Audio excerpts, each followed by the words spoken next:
Situation Room adalah ruang pemantau kondisi arus lalu lintas di sejumlah lokasi vital yang terletak di gedung Kementerian Perhubungan. Untuk mengetahui fungsi Situation Room ini, kita langsung bergabung dengan Aditya Warman dan juru kamera Rio Cornelianto yang ada di gedung Kementerian Perhubungan. Ya, Adit, apa sebenarnya fungsi dari Situation Room ini? Ya, Egan, fungsi dari Situation Room ataupun pusat koordinasi monitoring angkutan mudik arus lebaran tahun 2016 ini memang difungsikan untuk memantau sejumlah titik dari arus mudik yang sudah dilakukan oleh Kementerian Perhubungan sejak beberapa tahun lalu. Dan memang untuk tahun ini sudah mulai difungsikan sejak Jumat lalu pada tanggal 24 Juni 2016 yang lalu. Dan di dalam posko monitoring terpadu ini memang terdapat sejumlah pemantauan ataupun subposko yang memang sudah diterjunkan dari sejumlah direktorat di Kementerian Perhubungan.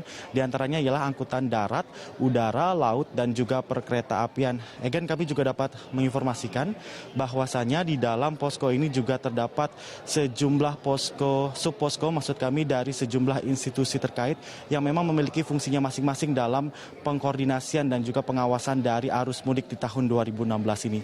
Dapat kami sebutkan, Egan, bahwasanya sejumlah institusi terkait seperti Orari atau Organisasi Amatir Radio Indonesia, Basarnas, BMKG, Dishub Perhubungan, maksud kami Dinas Perhubungan Provinsi DKI Jakarta, Jasa Marga, Angkasa Pura, dan Damri serta Jasa Raharja turut hadir di dalam konten dari pusat ataupun posko pemantau terpadu milik Kementerian Perhubungan Republik Indonesia pada saat ini. Dan di dalam ruang utama ataupun ruang kontrol dari posko ini terdapat giant screen ataupun layar yang besar tepat di belakang saya, Egan, yang memang difungsikan untuk memantau dari sejumlah titik arus mudik di sejumlah angkutan darat, laut, dan juga udara maupun perkereta apian yang sudah dihubungkan dan dipantau melalui CCTV yang sudah disiagakan oleh Kementerian Perhubungan Republik Indonesia. Egan, di dalam ruangan ini juga terdapat sub posko yang memang sudah ditempati oleh beberapa sub ataupun institusi terkait yang saya sebutkan sebelumnya, di mana mereka memantau sejumlah CCTV dari tenanan mereka di sejumlah daerah maupun di pusat di ibu kota, maksud kami, untuk melihat bagaimana fluktuasi dari jumlah pemudik yang sudah mulai tampak di H-7 menjelang Hari Raya Idul Fitri di tahun 2016 ini. Egan, dapat kami informasikan bahwasanya dalam arus mudik tahun 2016 ini, Kementerian Perhubungan mensiagakan sejumlah kamera CCTV di sejumlah daerah baik di ibu kota maupun di tempat tujuan. Dapat kami sebutkan, Egan, di bandar udara terdapat 35 bandar udara yang dipantau oleh Kementerian Perhubungan, sedangkan dan satu bandara, maksud kami, terdapat minimal 2 CCTV. Lalu untuk di darat, di kereta api terdapat 45 stasiun yang terpantau dengan 6 perlintasan juga, dan masing-masing satu stasiun memiliki 4 CCTV.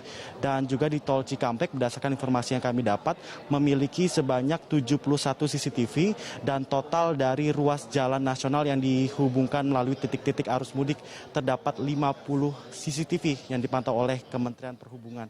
Sedangkan di laut, ASDP di jembatan penyeberangan terdapat 6 CCTV, sedangkan di pelabuhan terdapat 19 pelabuhan yang terpantau dan masing-masing pelabuhan memiliki 2 CCTV-nya.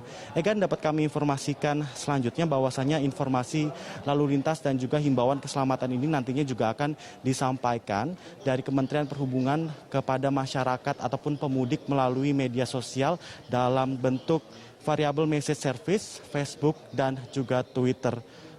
Egan, dan juga kami mendapatkan informasi bahwasannya nantinya pusat kontrol ini akan tersambung langsung oleh Istana Kepresidenan. Jadi nanti Pak Joko Widodo dan segenap jajaran pengurus di Istana Presiden bisa memantau secara langsung arus mudik di tahun 2016 ini. Egan.